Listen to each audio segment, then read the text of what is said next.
The Super Bowl halftime show is always a spectacle, but this year, it became something much bigger. A statement, a moment of reckoning, and perhaps the final chapter in one of hip-hop's most talked-about feuds. Kendrick Lamar took the stage not just as a performer, but as a victor, a 5-time Grammy winner riding the wave of his triumph over Drake. As the lights dimmed and the crowd roared, the anticipation was thick. Then a familiar voice cut through the stadium. Samuel L. Jackson, dressed as Uncle Sam, setting the tone with a cryptic introduction. "You picked the right time for the wrong guy." The message was clear. This wasn't just a performance, it was a declaration. Lamar emerged to deafening applause, surrounded by a sea of dancers moving with military precision. He opened with selections from his latest album, GNX, each track laced with the depth and introspection that have defined his career. But everyone knew what they were waiting for. The moment that would shift the halftime show from just another performance to a moment in history. Then, it happened. The opening notes of Not Like Us played, sending shockwaves through the crowd. But Lamar didn't dive in right away. Instead, he paused, scanning the stadium, then smirking as he said, "I'd love to play this one, but you know they love to sue." The audience erupted. Everyone knew what he was referencing. Drake's lawsuit against Universal Music Group, a desperate attempt to fight back after the damage had already been done. For a moment, it seemed like Lamar would hold back.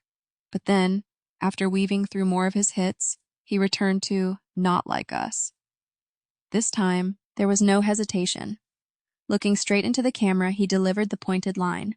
"Say, Drake, I hear you like 'em young." He censored the more explicit accusations, but the crowd knew exactly what he meant. The stadium became a chorus of voices echoing back his words. It was a moment of unfiltered energy, a battle cry disguised as a halftime show. Then came SZA, stepping onto the stage like a queen reclaiming her throne. She had her own history with Drake, having dated him back in 2009, but tonight she stood beside Lamar.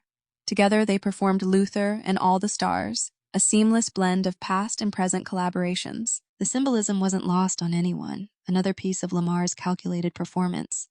And then there was Serena Williams. As Lamar continued, she danced along, another figure from Drake's past making an unexpected appearance. Everything about this performance felt deliberate, each detail adding to the layers of meaning. It was clear this wasn't just about the music, it was about the message. Lamar performed TV Off, a track that hadn't been part of the original diss exchange but still carried a weight of its own. The title alone suggested something final, something closing.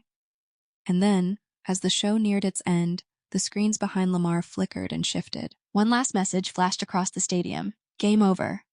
There was no need for further explanation. In front of millions of viewers, Kendrick Lamar had cemented his victory in a way that no lawsuit, no response track, and no damage control could undo. This wasn't just another halftime show, it was the final nail in the coffin of the Drake feud, a moment that would be replayed, analyzed, and remembered for years to come. As the lights faded and the echoes of the performance settled, one truth became undeniable. Kendrick Lamar had won.